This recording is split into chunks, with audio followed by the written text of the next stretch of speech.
अस्सलाम वालेकुम दोस्तों, हमारे यूट्यूब चैनल में आपका स्वागत है। हम फिर से नया वीडियो लेके आ गए हैं। आज के वीडियो में हम देखेंगे सिंगल डोर के फ्रिज के बारे में। आज सुबह में कस्टमर हमारे वहां पे फ्रिज लेके आया हुआ था कि कस्टमर का कहना है फ्रिज में बदबू आ रही है और कूलिंग भी नहीं कर रहा।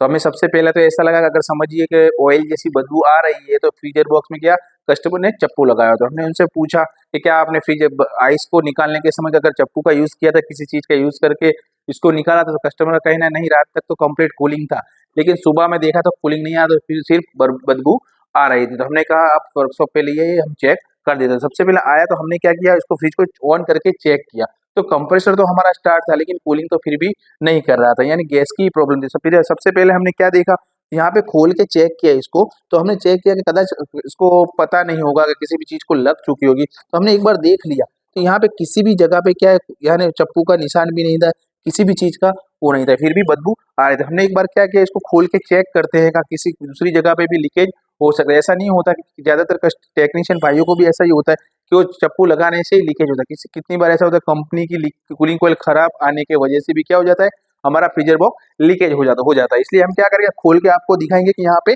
लीकेज का है, और फ्रीजर बॉक्स हम आपको चेंज करके दिखाएंगे और R600 गैस चार्ज करके दिखाएंगे।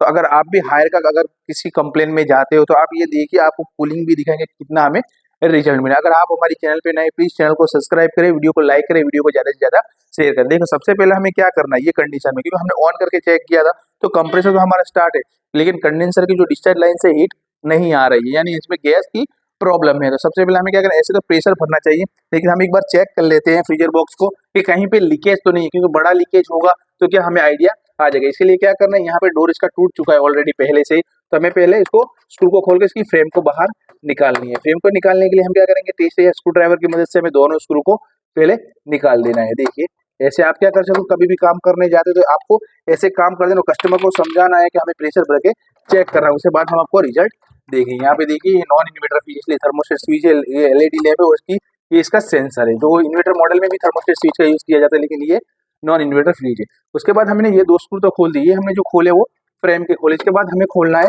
कहने मतलब कूलिंग कोयल का। ये देखिए छोटा सा टेस्टर की मदद से भी आप खोल सकते हैं, या छोटा सा स्क्रू ड्राइवर होगा तो भी आप खोल सकते हो। देखिए हमें क्या कर देना है, ये दोनों ऐसे खोल देना है। देखिए देखिए कि छोटे से स्क्रू ड्राइवर से हम क्या करेंगे, ऊपर का स्क्रू को भी खोल देंगे। ऐसे क्या कर देना, आपने पूरी फ्रीजर बॉक्स को खोल देना। अगर आपको समझिए प्रेशर भर के भी आप चेक कर सकते हो, लेकिन अंदर में बदबू आ रही है, इसका मतलब ये कूलिंग अगर सिस्टम भी है। दूसरी बात भी आपको बता दो, कभी भी फ्रीजर बॉक्स अगर लीकेज होगा तो बदबू की अंदर बदबू फ्रिज के अंदर से आएगी, इसका मतलब कहीं से ना कहीं से हमें ऑयल दिखेगा। ऑयल दिखेगा तो हमें परफेक्ट पता लग जाएगा कि लीकेज कहाँ पे। इस अंदाजे से हम क्या करें, प्रेशर नहीं भरे कूलिंग कोयल को चेक करें बदबू कहाँ से आ रही है। देखिए ये हमने खोला, यहाँ पे देखिए ये तो इसका जंक है, आप देख सकते होंगे, लेकिन यहाँ पे देखिए आप, ये देखिए आप देखिए कंपनी का जो जॉइंट यहाँ से क्या हो चुका है, फ्रीजर बॉक्स लीकेज हो चुका है। यानी ऑयल यहाँ पे आप देख सकते हैं, ऑयल आया हुआ है। जैसे इससे हमें क्या अंतर है कि बदबू जो आ रही थी यहाँ से बदबू है, यानी जितना भी गैस था यहाँ से क्या हो चुका है, निकल चुका है। तो हम क्या करेंगे, इसकी नई कूलिंग कोयल डालेंगे और इसको गैस चार्ज करेंगे। तो सबसे पहले हमें क्या करना है, ये तो हमें लीकेज तो मिल चुका था, तो हमें सबसे पहले इस सेंसर को निकाल देना ध्यान से, वरना ये टूट जाएगा। तो हमें क्या करना पड़ेगा, नई थर्मोस्टेट डालनी होगी। इसके लिए हम सॉकेट को निकाल लेते हैं, क्योंकि हमें डोर की जरूर नहीं है। इसके लिए क्या करेंगे, ये जैक को इसको निकाल देना है, तो ये हमारा फ्रेम बाहर की तरफ निकल जाएगा। ठीक है, तो इतना काम हमें कर देना है। इसके बाद हम पीछे की साइड में चले जाना है। देखिए हम पीछे की साइड में आ जाते हैं। देखिए सबसे पहले हमें क्या करना है, तो कंप्रेसर की ट्रे को निकाल देना है। कहीं पे भी आप जाओगे, ये हायर का अगर मॉडल होगा तो ये सेम टू सेम, ये सिंगल डोर का नॉन इन्वर्टर फ्रिज है। सब फिर से मैं आपको बता दूं, इन्वर्टर होता तो उसमें क्या होती, पीसीबी होती। तो हमें इसको बाजू में रख देना। यहाँ पे रिले सेट लगे हुआ है, देखिए इसके लिए हमें क्या करना होगा, पहले अर्थिंग को खोल देना है। ये अर्थिंग को भी हमने खोल दिया।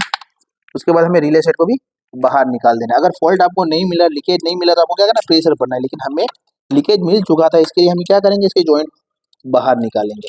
ये देखिए हमारी रिले सेट भी निकल चुकी थी।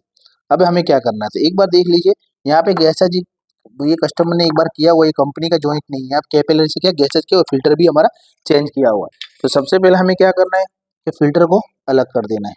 ये देखिए ये जो हमारी कैपिलरी है, फिल्टर को हमने क्या कर दिया, अलग कर दिया। और फिल्टर में यहाँ पे कंडेंसर जो है वो बॉडी के अंदर की तरफ दिया हुआ है, बाहर की तरफ नहीं है। इसके लिए डिस्चार्ज जो कंडेंसर के आउटपुट जो है वो अंदर की तरफ से आ रही है, जहाँ अंदर से यहाँ से रही है और निकल यहाँ से रही है, देखिए आप, ठीक है। चलो देखिए, ये अब क्या करना है, हमें फिल्टर को यहाँ से अंगूठा रख के नहीं, पाइप को थोड़ा मोड़ देना है। क्या करना है, पिंच ना हो जाए, ऐसे ध्यान से, आप जैसे मैं अंगूठा रखता हूँ देखिए, क्योंकि हमें फिल्टर नया डालना है इसके लिए। देखिए इतना हमने क्या कर दिया, ऊपर की तरफ कर दिया। उसके बाद हमें फिल्टर को फोड़ देना है एक बार। अगर प्रेशर होगा, देखिए यहाँ से ऑयल भी बाहर आ रहा है, यानी कस्टमर ने क्या चप्पू नहीं लगाया, फिर भी क्या है ये प्रॉब्लम। अभी हम करेंगे, ये फिल्टर को बाहर की तरफ निकाल देंगे, क्योंकि जितने भी हमारे जॉइंट है वो हमें सबको निकालना है। सब एक बार चार्जिंग लाइन में भी देख लीजिए, क्योंकि अंदर प्रेशर है नहीं। ऐसे में क्या करना होता है, सबसे पहले चार्जिंग लाइन को ही अलग करना होता है। लेकिन मुझे हमें पता है कि इसमें सिस्टम में क्या है, प्रेशर नहीं है। इसके लिए हम क्या करेंगे, सबसे पहले फिल्टर को निकाल देंगे। ये देखिए,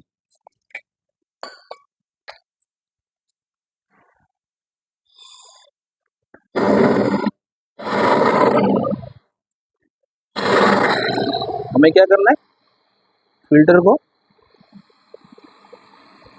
निकाल देना है गरम करके। ठीक है, इसमें से आप देखिए कितना गंदा ऑयल निकल रहा है। इसका मतलब ये है कि हमें क्या करना होगा, स्टॉपर देखिए कितना ऑयल अंदर से निकल रहा है। तो अब हमें क्या करना है, ये कंडीशन में अगर आपके भी कभी भी आप कूलिंग कॉइल चेंज करने जाते हो, अगर आपके भी सिस्टम में से इतना ऑयल निकल रहा है, तो आपको क्या करना है, डायरेक्ट गैस चार्ज नहीं करना है। आपको ध्यान रखना है कि हम कैसे चार्ज करते हैं। देखिए हम देखिए,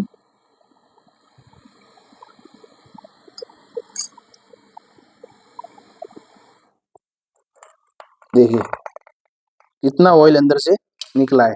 इसका मतलब ये है कि सिस्टम में क्या है, ऑयल भी पूरा चढ़ चुका है। इसके लिए हमें क्या करना होगा, कभी भी ये कंडीशन अगर आपके साथ भी हो रही है, तो आपको सबसे पहले जितने भी कंप्रेसर के जॉइंट है, पूरे कंप्रेसर के जॉइंट को बाहर निकाल देना है। अभी तो हमने क्या किया है, इसको बाहर निकाला है। अब हम खोलेंगे हमारी डिस्चार्ज लाइन भी, क्योंकि आपको डिस्चार्ज लाइन अगर आप खोलोगे, सिस्टम में से सबसे ज़्यादा ऑयल निकला है हमारा। इसके लिए हमें क्या करना है, डिस्चार्ज जॉइंट को भी अलग कर देना होगा, क्योंकि हम इसे प्रेशर लगाएंगे। क्योंकि अगर ऐसे ही हम गैसेज कर देंगे फ्लशिंग करके नॉर्मल, तो इससे क्या होगा, इससे सिस्टम में ऑयल जाएगा और हमारी लाइनें भी ब्लॉक हो सकेंगी, क्योंकि हमें कूलिंग कॉइल नहीं डालनी। इसके लिए हम डिस्चार्ज लाइन को सबसे पहले अलग कर देंगे। तो आपको भी क्या करना है, ऐसे स्टेप बाय स्टेप काम करते रहेंगे। ये देखिए, इसका जॉइंट हम क्या करेंगे, देखिए हमने ऐसे क्या किया, कंप्रेसर के जितने भी जॉइंट है सारे हमने निकाल दिए। हमने डिस्चार्ज निकाल दिया, हमने चार्जिंग लाइन निकाल दी, और हमने सक्शन लाइन भी निकाल दी। क्योंकि हमें क्या करना है, कंडेंसर का फ्लशिंग करना है। क्योंकि आप देख सकते हो कि यहाँ पे हमारा कितना गंदा ऑयल बाहर निकला था। क्योंकि अब हम चालू करेंगे तो कैपिलरी का गेज छोटा होने की वजह से क्या प्रॉब्लम आएगी, सिस्टम में चौकअप की प्रॉब्लम आएगी। इसलिए हमें क्या करना है, अब हम करेंगे फ्लशिंग। तो इसके लिए हमें कूलिंग कॉइल को भी बाहर निकालना है। अभी ये वेस्टेड है, इसको क्या अगर हमें बाहर निकाल स्टेट करेंगे, लेकिन करके भी हमारा ये खराब है, इसलिए हम इसका यूज नहीं करेंगे। इसके लिए हम यहाँ से इसको कट करेंगे। ऐसे क्या कर देना है, आपको भी कट कर देना है और इसको सीधा कर देना है। ऐसे क्या करेंगे, सीधा कर देंगे। सीधा करेंगे तो ये कूलिंग कॉइल हमारी क्या हो जाएगी, बाहर की तरफ निकल जाएगी। देखिए अभी हम ये देखिए, जहाँ से हमने पाइप को सीधा कर दिया है, इसके बाद हमें यहाँ से इसको खींच लेना है। देखिए ये हमने कूलिंग कॉइल को खींच ली है। और हमारी खराब कहाँ से थी, मैं आपको एक बार फिर से यहाँ से दिखा दी। यहाँ पे देखिए ऑयल आ चुका है, यानी यहाँ पे हमारी कूलिंग कॉइल क्या हो चुकी थी, लीकेज हो गई थी। कस्टमर ने इसको टच भी नहीं किया, लेकिन ये जॉइंट कंपनी का होने की वजह से आप देखिए यहाँ पे लीकेज हो चुका है। और दूसरा है, कभी भी आप ओल्ड अगर निकालते हो बाहर, तो इसको ये सेंसर के क्या करना है, इसको भी आपको बाहर निकाल देना है, इसको पुश करके। ठीक है, क्योंकि हमें क्या करना होगा, सेंसर भी इसको लगाना होता था। अभी इसको क्या कर देंगे, अभी साइड में रख देंगे। और हम अभी करना है हमें कंडेंसर का फ्लशिंग, इसका फ्लशिंग करना है डिस्चार्ज लाइन कंडेंसर का, क्योंकि अंदर से गंदा ऑयल हमारा बाहर निकला। अगर आपके पास नाइट्रोजन है तो आपको नाइट्रोजन का भी यूज़ करके ना कर सकते हो, लेकिन हम क्या करेंगे, सीटी से लगा के हमारे वर्कशॉप के कंप्रेसर से हम इसका जॉइंट लगा देंगे और उसको साफ करेंगे। इसके लिए हमने एनआरबी का टुकड़ा लगा दिया है आगे की तरफ, ये देखिए वाल। और लोहा और कॉपर का जॉइंट होने की वजह से हम क्या कर रहे हैं, इसका फ्लक्स लगा के जॉइंट लगा रहे हैं। ये देखिए ऐसे क्या करना है, आपको भी जॉइंट लगा देना। देखिए हमारा जॉइंट कंप्लीट लग चुका है। ठीक है, अब हम क्या करेंगे, यहाँ पे चार्जिंग लाइन लगा के यहाँ पे अंदर की तरफ प्रेशर मारेंगे। ये देखिए हमारा सीटीसी है। अब हम क्या करेंगे, इंजेक्शन की मदद से सीटीसी लगाए। इसके लिए हमें डब्बा, अगर आपके पास डब्बा है तो डब्बे में आपको ले लेना है और सीटीसी लगाना है। ये देखिए इसमें हमने CTC डाल दिया है। उसके बाद हम क्या करेंगे, इंजेक्शन से भर लेंगे। ये देखिए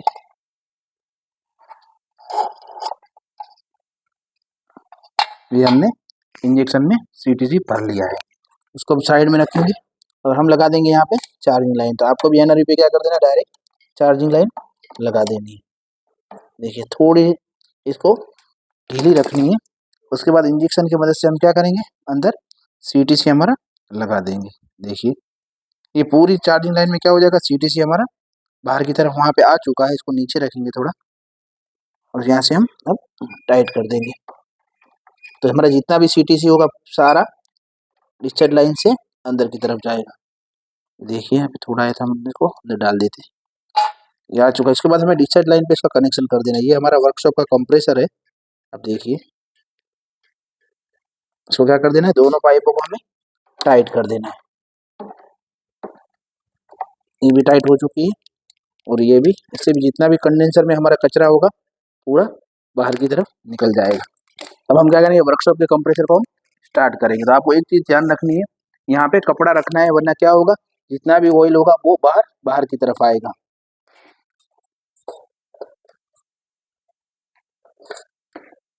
तो हम क्या करेंगे, इसको टॉर्क लगाएंगे, रिले सेट नहीं है इसके लिए।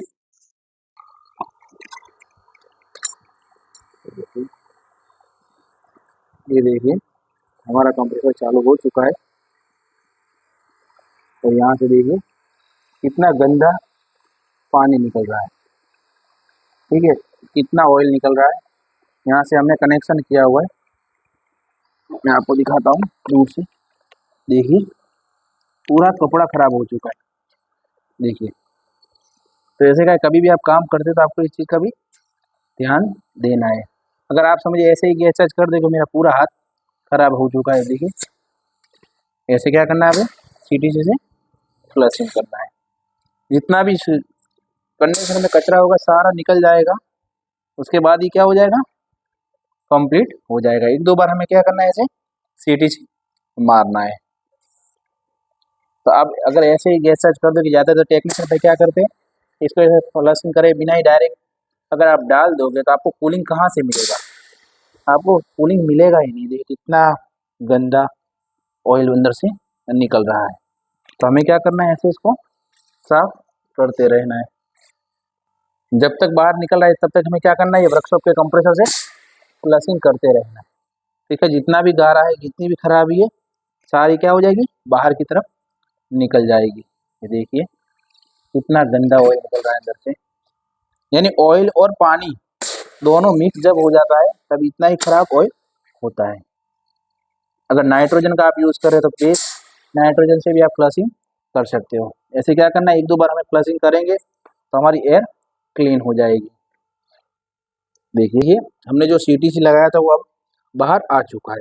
कितना गंदा ऑयल निकला, आप कपड़े से ही देख चेक कर सकते हो कि कितना खराब अंदर से ऑयल निकला है। ठीक है, ऐसे क्या करना है, आपको फ्लशिंग करना है और लास्ट में एक बार चेक कर लेना है। तो इसमें से अब CTC आ रहा है, ठंडा CTC आ रहा है, इसका मतलब कि हमारे कंडेंसर क्या हो चुका है, क्लीन हो चुका है। तो आप ये क्या कर सकते हो, ऐसे क्लीन कर सकते हो। देखिए इतना आपको फ्लशिंग करना है। अगर आप आधा घंटे में कूलिंग कोयल ना के निकल जाओगे तो आपको रिजल्ट कहाँ से मिलेगा, आपको ऐसे काम करना होगा। देखिए अब बिल्कुल ऑयल नहीं आ रहा है, इसका मतलब है कि हमारा क्या होगा, लाइन क्लीन हो चुकी है। उसके बाद हम क्या करेंगे, वर्कशॉप के कंप्रेसर को हमारे बंद कर देंगे। तो आपको क्या कर देना है, ऐसे बंद कर देना है, उसके कनेक्शन को भी हमें निकाल देना है। देखिए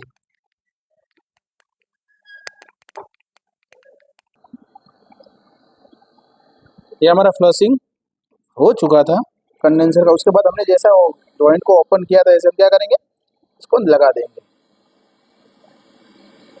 ठीक है, ये देखिए हमारा हमने जैसा जॉइंट खोला था ऐसे हमने फिर से कर दिया है। अब हम क्या करेंगे, रिले सेट को लगा देंगे। क्या करेंगे, जैसे हमने रिले सेट को ओपन किया था ऐसे हम रिले सेट का भी कनेक्शन कर देंगे। देखिए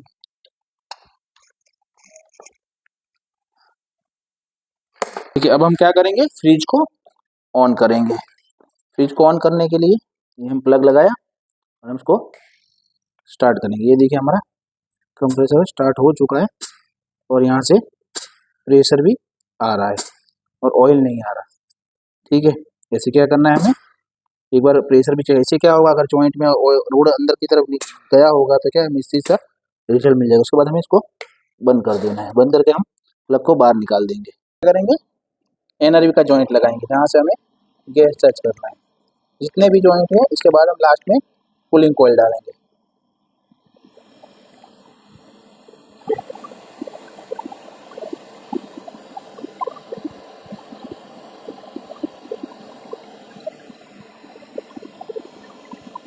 ये देखिए हमारा एनआरबी भी लग चुका है, हमारा डीसी का कनेक्शन भी लग चुका है, एनआरबी भी लग चुका है। अब हम क्या करेंगे, अंदर की कूलिंग कॉइल को लगाएंगे। ये देखिए सेम टू सेम हमारी कूलिंग कॉइल आ चुकी है। तो हमें क्या करना है, ये नई कूलिंग कॉइल है तो इसको हमें पहले पाइप को सीधा करना होगा। सीधा करने के लिए हम क्या करेंगे, सबसे पहले आपको ये ध्यान देखना है, अगर ये एल्यूमिनियम के होने की वजह से क्या होती है, ज़्यादातर टूटने की प्रॉब्लम में आती है। इसलिए हमें टेका दे के क्या करना है, इसको सपोर्ट से इसको सीधा करना होगा, क्योंकि हमें हॉल के अंदर से इसको बाहर की तरफ ले जाना है। देखिए जैसे मैं दिखा रहा हूँ आपको, तो आपको क्या करना है, ऐसे देखिए हमारी कूलिंग कॉइल सीधी हो चुकी है। इसके बाद हम इसकी पाइप को, जो बड़ी पाइप है उसको हमें सीधा करना है। सीधा करने के लिए अंगूठा रख के हम क्या करेंगे, इसको ऐसे सीधा कर देंगे। ठीक है, उसके बाद हमें ऊपर की तरफ सीधा करना है। ये देखिए, जब भी हम मार्केट से नई कूलिंग कॉइल लाते तब ये कंडीशन होती है, हमें इसे क्या करना होता है, आकार सेट करना होता है। ये देखिए हमारा कूलिंग कॉइल का आकार सेट हो चुका है। अगर आप यहाँ पे क्या कर सकते हो, टाई भी लगा सकते हो, यहाँ पे कंप्लीट सिस्टम दे दी, यहाँ से मुड़ ना जाए इसके लिए। ठीक है, हम क्या करेंगे, इसको अब अंदर की तरफ कूलिंग कॉइल को डालेंगे। सबसे पहले हमें क्या करना है, कैपिलरी को हॉल, ये छेद है यहाँ पे देखिए, ये छेद में हमें डालना है। ठीक है, ये छेद में उसको डालना है। उसके बाद हम पाइप जो हमारी है सक्शन लाइन, उसे हमें क्या करना है, अंदर की तरफ डाल के इसे ऐसे मुट्ठी से पकड़ के अंदर की तरफ इसको धक्का देना है। ठीक है, देखिए ये हमारी कूलिंग कॉइल अंदर की तरफ जा रही है। यहाँ पे ऐसे डालेंगे तो बाहर हमारी पाइप ऑलरेडी आ जाएगी। छोड़ दीजिए इसे। ये देखिए बाहर की तरफ हमने जो अंदर की तरफ डाली थी, हमारी कूलिंग कॉइल की सक्शन लाइन बाहर आ चुकी है, और यहाँ पे कैपिलरी भी हमारी बाहर आ चुकी है। जैसे क्या कर सकते हैं, हम अंदर की तरफ डाल सकते हैं। अब अंदर की तरफ आ जाइए। इसके बाद हमें क्या करना है, यहाँ पे हमारा फ्रीजर बॉक्स कंप्लीट हो चुका है। इसके लिए हमें हॉल में अब क्या करेंगे, इसका हॉल सेट करेंगे। यहाँ पे बड़ी साइज का जो स्क्रू है, हमें सबसे पहले इसको ऐसे लगा देना है हाथ से टेम्पररी। देखिए, और यहाँ से भी हम क्या करेंगे, यहाँ पे भी टेम्पररी हम स्क्रू लगा देंगे। ठीक है, और नीचे देख के थोड़े टेढ़े हैं, हम जैसे टाइट करेंगे ये कम्प्लीटली लग जाएंगे। दोनों को हमें क्या कर देना है, टाइट कर देना है, तो हमारा फ्रीजर बॉक्स चिपक जाएगा। ये देखिए,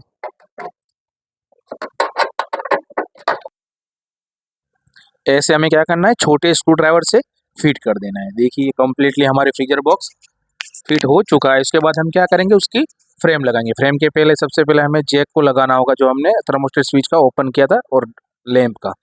देखिए फ्रेम को आपको कैसे फिट करना है, ऐसे किसी भी एक तरफ पहले आपको धक्का दे देना है तो लॉक लग जाएगा। उसके बाद आप प्लायर की मदद से थोड़ा धक्का दोगे तो कम्प्लीटली हमारा क्या होगी, फ्रेम भी लग जाएगी। और यहाँ पे 2 स्क्रू लगाने, हम भी क्या करेंगे, स्क्रू को भी लगा देंगे। देखिए ये हमारा कम्प्लीटली फ्रेम लग चुका है। तो अभी क्या कर सकते हैं, ऐसे फ्रेम लगा देगा। अंदर का जितना हमारा काम था, पीछे आपको क्या करना है, एक सेंसर जो थर्मोस्टेट सेंसर है वो भी लगा देना है। उसके बाद पीछे की तरफ आ जाना है। तो हमने जितने भी कनेक्शन थे खोल दिए थे, डिसाइड लाइन लगा दिया था। उसके बाद फ्लशिंग करके हमने CTC मार के चेक किया। अब देखिए हम फिल्टर लगा ले। फिल्टर के ऊपर लोहे का जॉइंट होने की वजह से हम क्या करें, फ्लक्स का उपयोग करें। तो आपको भी क्या करना है, फ्लक्स का उपयोग करना है। पीछे की तरफ पतला रखना है, इससे क्या जल्दी हमारा हीट होगा और जल्दी, कहने का मतलब, वेल्डिंग लग जाएगा। ये देखिए हमारा ब्रेजिंग कम्प्लीटली लग चुका है। देखिए उसके बाद हम क्या करेंगे, कैपिलरी को लगाएंगे। कैपिलरी को हम आगे से थोड़ा साफ कर देंगे। ये देखिए नई कैपिलरी ला रहे, आगे की तरफ पूछ लगाया हुआ था। हम फाइल की मदद से, ये देखिए अगर आपके पास कैपेसिटर है तो कैपेसिटर से मोड़ देना है, क्योंकि बड़ी कैपिलरी होने की वजह से क्या होगी, हमें बीच में टच होगी, इसलिए हमें क्या करना है, छोटी कर देनी है और अंदर की तरफ हम धक्का दे सके। हमने ये बॉटल की मदद से क्या कर दिया, उसको थोड़ा बेंड कर दिया। अब फाइल की मदद से हम क्या करेंगे, उसका गेज ओपन करेंगे, यानी थोड़ा कट करके ना हम गेज देख लेंगे। देखिए हमें कैसे कर रहे हैं, क्योंकि अगर ब्लॉक होगी तो हमारा गैस सर्कुलेशन होगा नहीं। ये देखिए प्लायर की मदद से आप देख सकते होंगे, होल हमारा छेद जो अंदर की तरफ है वो कम्प्लीटली हो चुका है। उसके बाद हम क्या कर देना है, फिल्टर के अंदर की तरफ डाल देना है, और वहाँ पे हम क्या कर देंगे, ब्रेजिंग कर देंगे। देखिए थोड़ा क्या होता है गेज ज़्यादा उसका स्पेस बड़ा होने की वजह से क्या हमारी कैपिलरी गर्म होगी तब बाहर निकल जाएगी। इसके लिए हम टायर की मदद से थोड़ा सा पाइप को पिंच कर दिया है। उसके बाद हम बत्ती चालू करके नहीं हम क्या करेंगे ब्रेजिंग लगा देंगे। जैसे मैं आपको दिखा रहा हूँ स्टेप बाय स्टेप आपको भी क्या करना है, ऐसे स्टेप बाय स्टेप काम करोगे तो आपको भी रिजल्ट परफेक्टली मिलेगा। आपको कभी हीट कम करनी है कभी ज़्यादा करनी है, आपको ये चीज़ का ध्यान रखना है। ठीक है, जब कभी भी रोड पिघल रहा है तो उसको बत्ती को क्या हमें लो कर देना है, इसको वहाँ से थोड़ा सा बाजू की तरफ रख देना है तो रोड चिपक के हमारा कम्प्लीटली लग जाएगा। तो ये देखिए हमारा रोड कम्प्लीटली लग चुका है। देखिए आप अब हम क्या करेंगे फ्रिज को ऑन करके एक बार प्रेशर चेक कर लेंगे और प्रेशर चेक होने के बाद हम डायरेक्ट क्या करेंगे सक्शन का जॉइंट लगा देंगे। क्योंकि फ्लक्सिंग तो हमें करना नहीं क्योंकि हमने कूलिंग कॉइल नहीं डाल दी है। कूलिंग कॉइल नहीं डालेंगे तो अंदर की तरफ ऑयल होगा नहीं। ये देखिए हमारा सक्शन लाइन का जॉइंट भी कम्प्लीटली लग चुका है। ठीक है, अब हम क्या करेंगे सिस्टम को वैक्यूम करेंगे। वैक्यूम इसलिए किया जाता है क्योंकि सिस्टम में ज़्यादा एयर होने की वजह से क्या होगा गैस और दोनों साथ में घूमेगा, इसलिए हमें क्या करना होगा पूरी हवा को निकाल देना। गैस चेक करने से पहले सबसे पहले हमें कंप्रेसर के ऊपर लगा हुआ स्टिकर देख लेना है कौन सा गैस है। तो हमने चेक किया तो R600 गैस था। ये देखिए हमारा वैक्यूम जीरो की तरफ जा रहा है।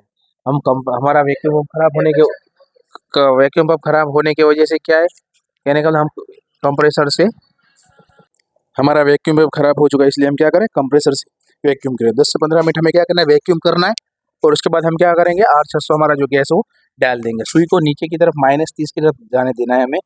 देखिए हमारी सुई जो नीचे की तरफ आ चुकी है और यहाँ पे हमें क्या हमारा वर्कशॉप का कंप्रेसर है सक्शन लाइन और चार्जिंग लाइन का काम है, दोनों का लाइन का काम है खींचना, इसलिए हमने एक के ऊपर कैप लगा दी वरना क्या पूरा दिन खींच ही खींच प्रेशर करेगा।